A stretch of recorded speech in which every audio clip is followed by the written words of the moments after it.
দোলে নবীজি আমার দৌলতে ঘুমা হোর পরিরা দরুদ পড়ে মোর নবীকে শোনা সাইমে দোলা দেবনি মৌত সোনা ঘুমায় আল্লাহুম্মা সাল্লি আলা সবাই পড়ে ওয়া আলা আলি সাইয়্যিদিনা ऐसा आज गुंबद वाले मंजूर दुआ करना जब वक्त नजर आए दीदार अता करना नूर खुदा आकर आँखों में समा जाना या दर पे बुला लेना या ख्वाब में आ जाना जोरे बोलो ना सुभान ऐ पर्दनशी दिल के पर्दे में रहा करना जब वक्त नजर आए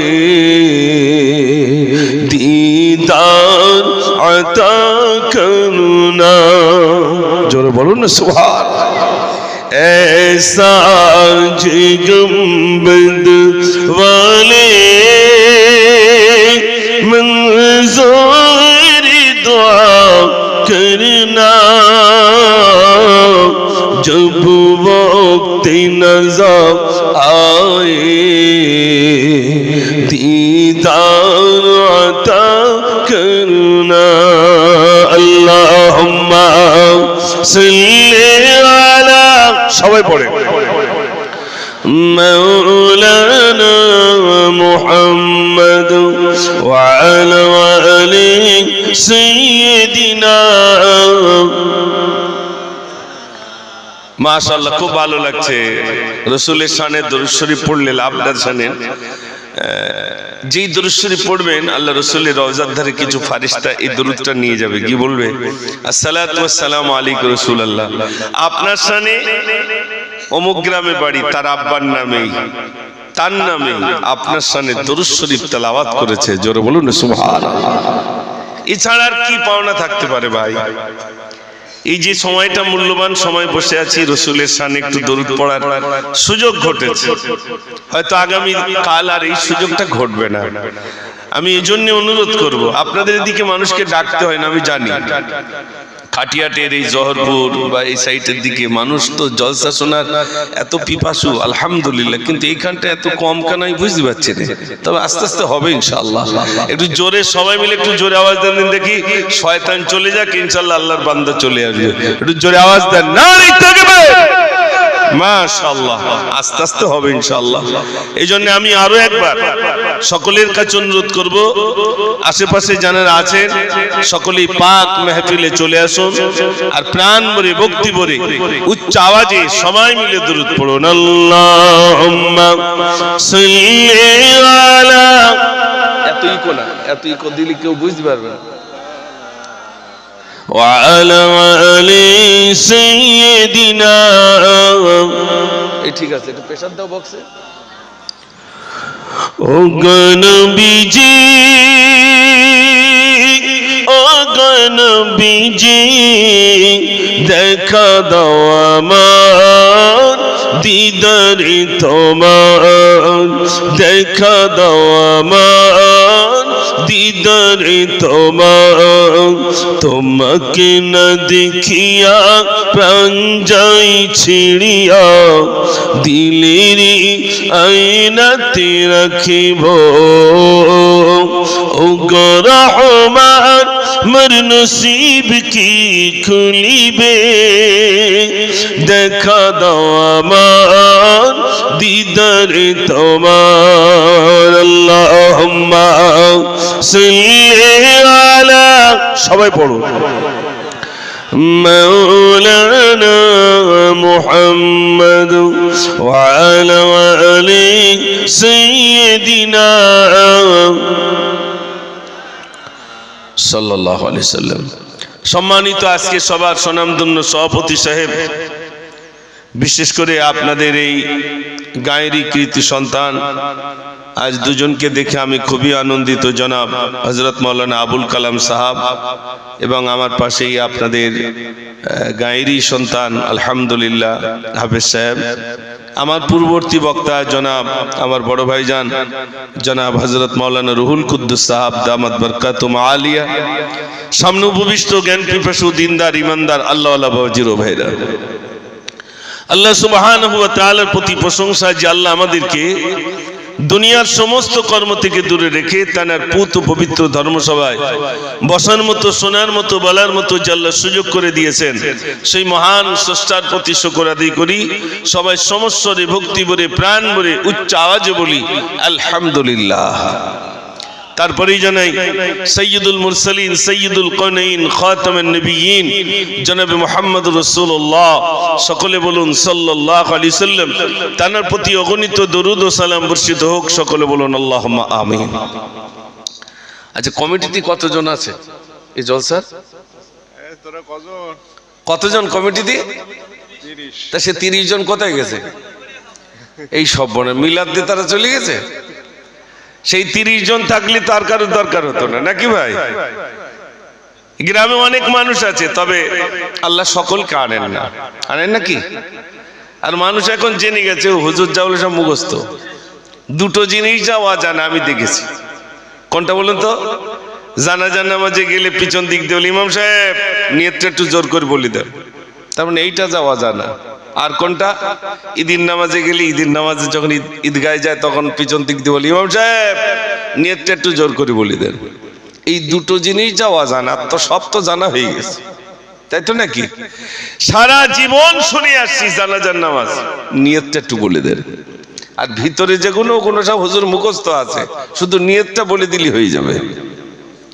আচ্ছা, নিয়তটা কি? আমি মুজাফফর আপনাদের এখানে আসব, নিয়ত কি এখানে এসে করেছি না বাড়ি থেকে করেছি? একটু জোরে বলেন। বাড়ি থেকে। আমি মুজাফফর মারা গেলাম, আপনারা যাবেন, নিয়ত বাড়ি থেকে হবে না ওখানে গিয়ে হবে? বাড়ি থেকেও মারা গেছে তাই জানাজা পড়তে যাচ্ছে, তাই তো?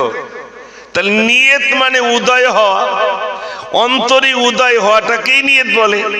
আপনি জোহরের নামাজ পড়তে যাচ্ছেন না মাগরিবের পড়তে যাচ্ছেন, সেটা তো নিয়ত বাড়ি থেকেই হচ্ছে। যখন ওযু করছেন মাগরিবের নামাজ পড়তে যাচ্ছেন না জোহরে পড়তে যাচ্ছেন না এশার নামাজ পড়তে যাচ্ছেন, ওযু যখন করছেন অলরেডি নিয়ত হয়ে গেছে, হয়নি ভাই? হয়ে গেছে। কিন্তু তারপরেও আমরা মনে করি ওর ভিতরে গিয়ে কি আছে সেগুলো তো জানতে হবে আমরা নিয়ত জানার জন্য। এই তো সব কোথায় ছিলে তোমরা? সামনে এসো, সামনে এসো।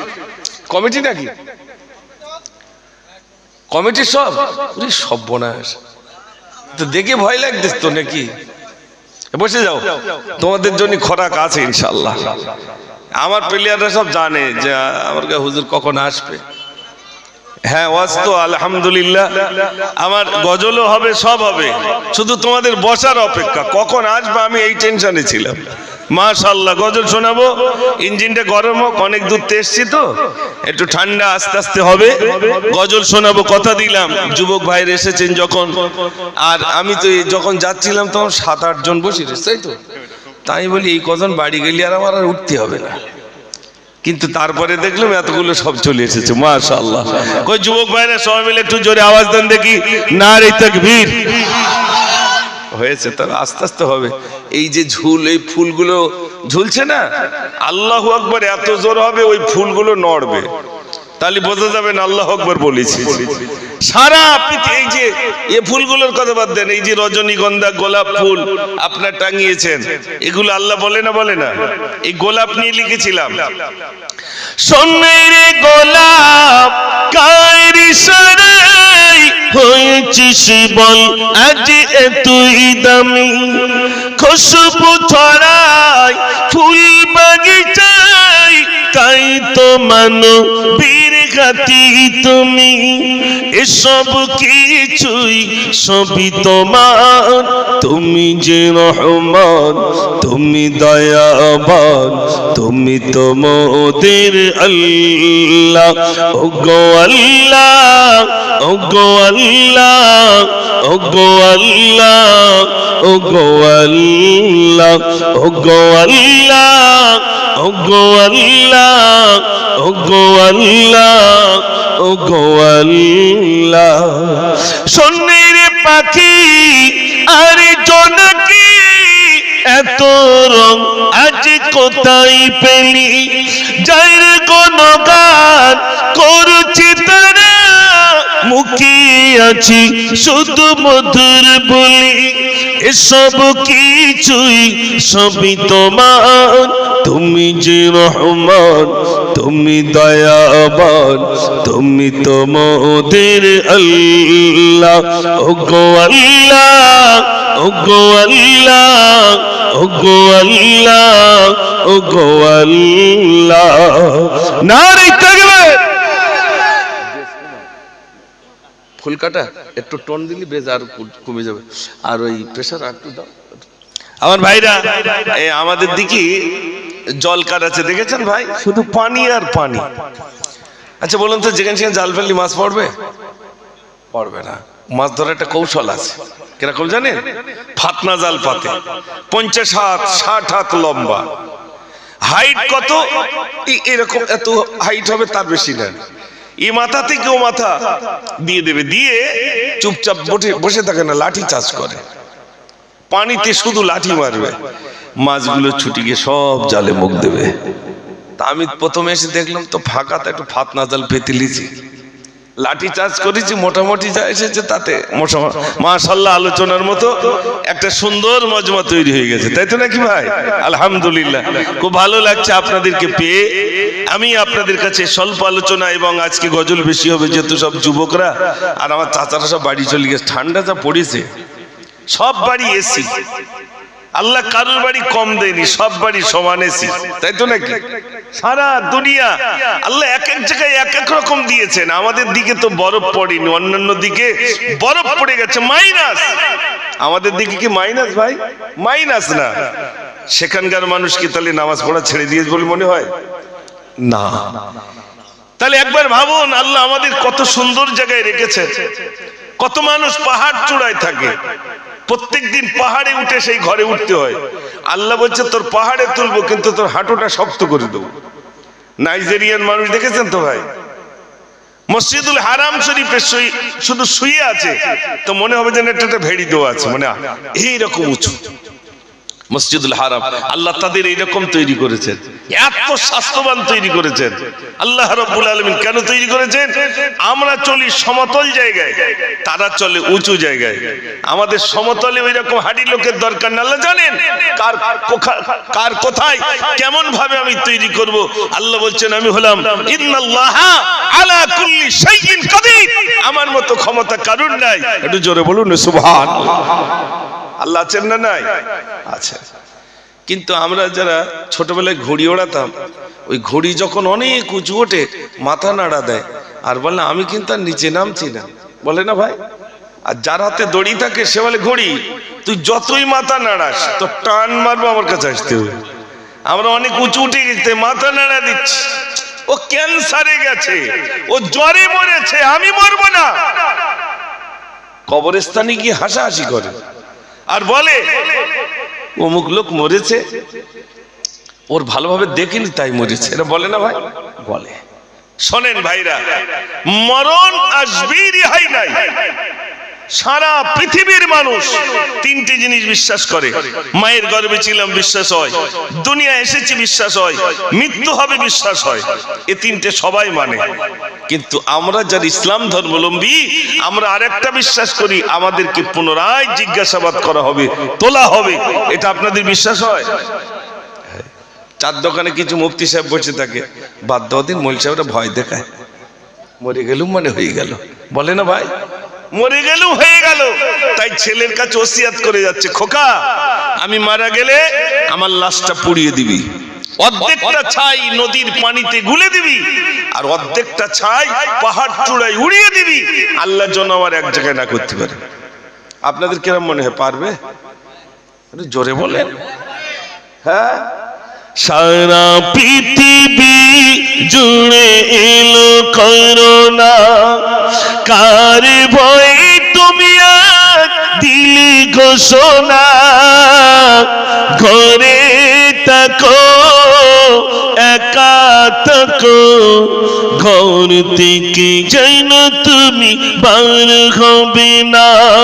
সারা পৃথিবী জুড়ে এলো করোনা, কার ভয়ে তুমি আজ দিলি ঘোষণা, ঘরে থাকো একা থাকো, ঘর থেকে যেন তুমি বার হবে না।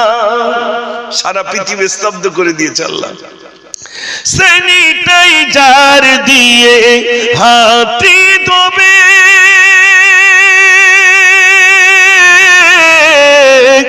মাস্ক পরিধান করে বাহিরে যাবে।